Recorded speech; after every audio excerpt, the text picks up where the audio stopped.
नमस्कार, आप देख रहे हो the EPFO Guru YouTube channel. सभी पेंशन धारकों का एक बार फिर से स्वागत है। दोस्तों, इस वक्त के स्टाफ भवन से निधि संगठन को लेकर सुप्रीम कोर्ट का बड़ा फैसला आया है। जी हां दोस्तों, अगर आप भी 95 पेंशन धारक हैं तो आप सभी को सुप्रीम कोर्ट की ओर से बड़ा फैसला निकलकर सामने आ चुका है।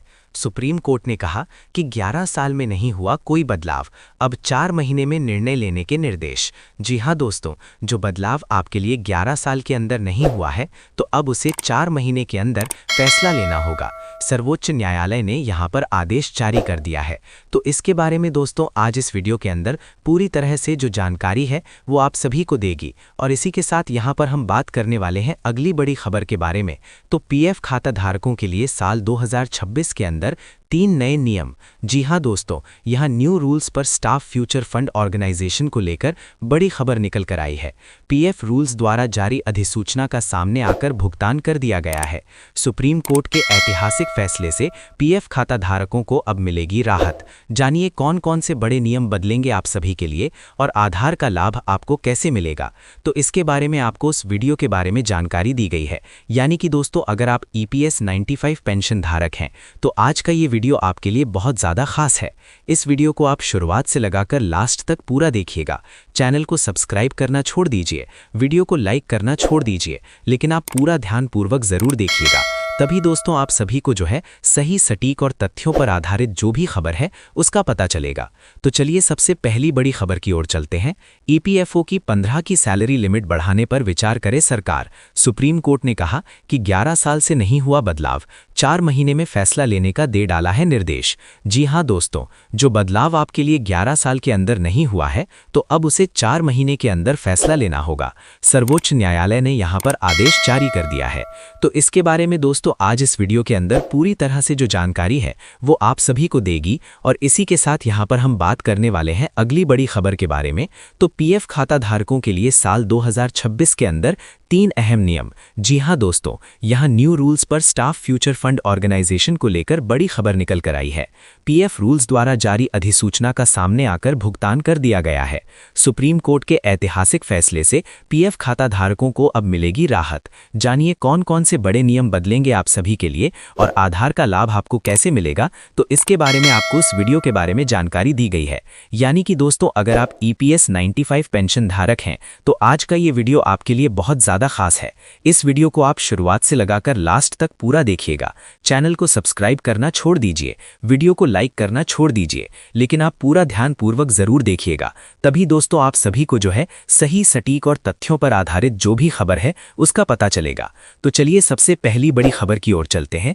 ईपीएफओ की 15 की सैलरी लिमिट बढ़ाने पर विचार करे सरकार। सुप्रीम कोर्ट ने कहा कि 11 साल से नहीं हुआ बदलाव, 4 महीने में फैसला लेने का दे डाला है निर्देश। तो आखिरकार सुप्रीम कोर्ट ने केंद्र सरकार को एम्प्लॉइज प्रोविडेंट फंड ऑर्गेनाइजेशन की सैलरी लिमिट यानी कि वेज सीलिंग बढ़ाने पर विचार करने का निर्देश दिया। कोर्ट ने कहा कि पिछले 11 सालों से इस लिमिट में कोई बदलाव नहीं हुआ है, इसलिए सरकार को अगले 4 महीनों के भीतर इस पर फैसला लेना चाहिए। ये बड़ी खबर निकलकर सामने आई है। तो चलिए विस्तार से इसकी बात करते हैं। फिलहाल 15 से ज्यादा मंथली सैलरी पाने वाले एम्प्लॉइज इस सोशल सिक्योरिटी स्कीम के अनिवार्य दायरे से बाहर हैं। जस्टिस के महेश्वरी और जस्टिस एस चादरखंड की बेंच ने एक्टिविस्ट नवीन प्रकाश नटियाल की याचिका पर यह आदेश दिया।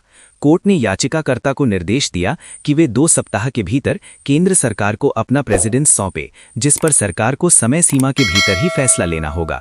11 साल से सैलरी लिमिट 15 पर स्थिर। जी हां, याचिकाकर्ता की ओर से पेश वकील प्रणव सचदेवा और नेहा राठी ने दलील दी कि ईपीएफओ की सैलरी लिमिट में आखिरी बार 2014 में बदलाव किया गया था। तब से यहां पर जो है 6500 से बढ़ाकर 1500 किया गया था।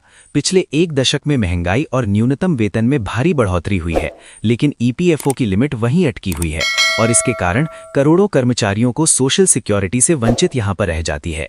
अब न्यूनतम वेतन सीमा कम है ईपीएफओ की सैलरी लिमिट। जी हां दोस्तों, और याचिका में कहा गया था कि केंद्र और कई राज्य सरकारों द्वारा तय किया गया न्यूनतम वेतन अब 1500 की इस लिमिट से ज्यादा हो चुका है।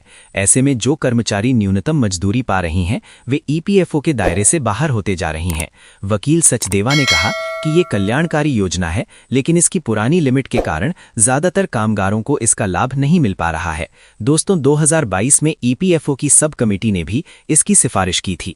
रिपोर्ट के अनुसार ईपीएफओ की अपनी सब कमेटी ने 2022 में सिफारिश की थी कि कवरेज बढ़ाने के लिए सैलरी लिमिट को बढ़ाया जाना चाहिए। जुलाई 2022 में सेंट्रल बोर्ड ऑफ ट्रस्टी यानी कि सीबीटी ने भी इस प्रस्ताव को मंजूरी दे दी थी।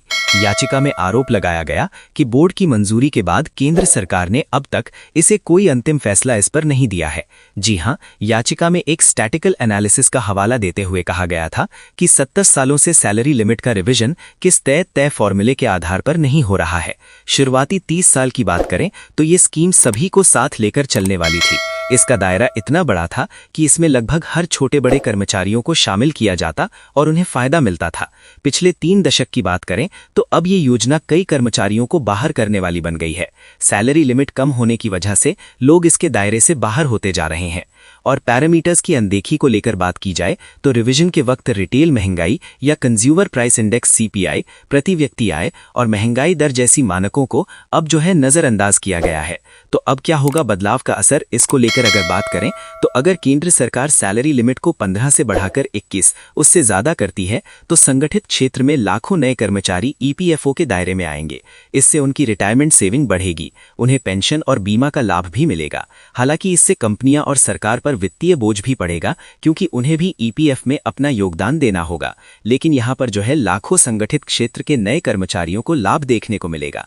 उनकी सोशल सिक्योरिटी, यहां पर रिटायरमेंट की सेविंग, पेंशन और बीमा का लाभ देखने को मिलेगा। इसी के साथ बात करते हैं अगली बड़ी खबर को लेकर, तो पीएफ खाता धारकों के लिए साल 2026 के अंदर 3 अहम नियम। जी हां दोस्तों, यहां न्यू रूल्स पर स्टाफ फ्यूचर फंड ऑर्गेनाइजेशन को लेकर बड़ी खबर निकल कर आई है। पीएफ रूल्स द्वारा जारी अधिसूचना का सामने आकर भुगतान कर दिया गया है। सुप्रीम कोर्ट के ऐतिहासिक फैसले से पीएफ खाता धारकों को अब मिलेगी राहत। जानिए कौन कौन से बड़े नियम बदलेंगे आप सभी के लिए और आधार का लाभ आपको कैसे मिलेगा, तो इसके बारे में आपको इस वीडियो के बारे में जानकारी दी गई है। यानी कि दोस्तों, अगर आप ईपीएस 95 पेंशन धारक हैं तो आज का ये वीडियो आपके लिए बहुत ज्यादा खास है। इस वीडियो को आप शुरुआत से लगाकर लास्ट तक पूरा देखिएगा। चैनल को सब्सक्राइब करना छोड़ दीजिए, वीडियो को लाइक करना छोड़ दीजिए, लेकिन आप पूरा ध्यानपूर्वक जरूर देखिएगा। तभी दोस्तों आप सभी को जो है सही, सटीक और तथ्यों पर आधारित जो भी खबर है उसका पता चलेगा।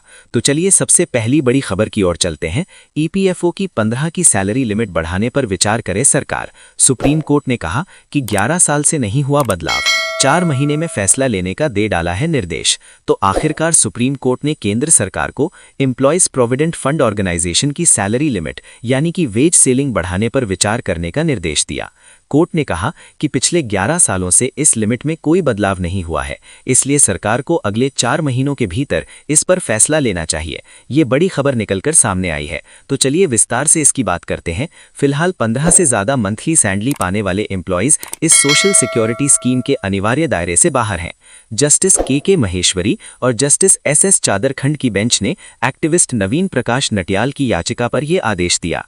कोर्ट ने याचिकाकर्ता को निर्देश दिया कि वे 2 सप्ताह के भीतर केंद्र सरकार को अपना प्रेसिडेंस सौंपे, जिस पर सरकार को समय सीमा के भीतर ही फैसला लेना होगा। 11 साल से सैलरी लिमिट 15 पर स्थिर। जी हां, याचिकाकर्ता की ओर से पेश वकील प्रणव सचदेवा और नेहा राठी ने दलील दी कि ईपीएफओ की सैलरी लिमिट में आखिरी बार 2014 में बदलाव किया गया था। तब से यहां पर जो है 6500 से बढ़ाकर 1500 किया गया था। पिछले 1 दशक में महंगाई और न्यूनतम वेतन में भारी बढ़ोतरी हुई है, लेकिन ईपीएफओ की लिमिट वहीं अटकी हुई है और इसके कारण करोड़ों कर्मचारियों को सोशल सिक्योरिटी से वंचित यहां पर रह जाती है। अब न्यूनतम वेतन सीमा कम है ईपीएफओ की सैलरी लिमिट। जी हां दोस्तों, और याचिका में कहा गया था कि केंद्र और कई राज्य सरकारों द्वारा तय किया गया न्यूनतम वेतन अब 1500 की इस लिमिट से ज्यादा हो चुका है। ऐसे में जो कर्मचारी न्यूनतम मजदूरी पा रही हैं वे ईपीएफओ के दायरे से बाहर होते जा रही हैं। वकील सचदेवा ने कहा कि ये कल्याणकारी योजना है, लेकिन इसकी पुरानी लिमिट के कारण ज्यादातर कामगारों को इसका लाभ नहीं मिल पा रहा है। दोस्तों, 2022 में ईपीएफओ की सब कमेटी ने भी इसकी सिफारिश की थी। रिपोर्ट के अनुसार ईपीएफओ की अपनी सब कमेटी ने 2022 में सिफारिश की थी कि कवरेज बढ़ाने के लिए सैलरी लिमिट को बढ़ाया जाना चाहिए। जुलाई 2022 में सेंट्रल बोर्ड ऑफ ट्रस्टी यानी कि सीबीटी ने भी इस प्रस्ताव को मंजूरी दे दी थी। याचिका में आरोप लगाया गया कि बोर्ड की मंजूरी के बाद केंद्र सरकार ने अब तक इसे कोई अंतिम फैसला इस पर नहीं दिया है। जी हां, याचिका में एक स्टैटिकल एनालिसिस का हवाला देते हुए कहा गया था कि 70 सालों से सैलरी लिमिट का रिवीजन किस तय फॉर्मूले के आधार पर नहीं हो रहा है। शुरुआती 30 साल की बात करें तो ये स्कीम सभी को साथ लेकर चलने वाली थी। इसका दायरा इतना बड़ा था कि इसमें लगभग हर छोटे बड़े कर्मचारियों को शामिल किया जाता और उन्हें फायदा मिलता था। पिछले 3 दशक की बात करें तो अब ये योजना कई कर्मचारियों को बाहर करने वाली बन गई है। सैलरी लिमिट कम होने की वजह से लोग इसके दायरे से बाहर होते जा रहे हैं। और पैरामीटर्स की अनदेखी को लेकर बात की जाए तो रिवीजन के वक्त रिटेल महंगाई या कंज्यूमर प्राइस इंडेक्स CPI, प्रति व्यक्ति आय और महंगाई दर जैसी मानकों को अब जो है नजरअंदाज किया गया है। तो अब क्या होगा बदलाव का असर, इसको लेकर अगर बात करें तो अगर केंद्र सरकार सैलरी लिमिट को 15 से बढ़ाकर 21 उससे ज्यादा करती है तो संगठित क्षेत्र में लाखों नए कर्मचारी EPFO के दायरे में आएंगे। इससे उनकी रिटायरमेंट सेविंग बढ़ेगी, उन्हें पेंशन और बीमा का लाभ भी मिलेगा। हालांकि इससे कंपनियां और सरकार पर वित्तीय बोझ भी पड़ेगा क्योंकि उन्हें भी EPF में अपना योगदान देना होगा।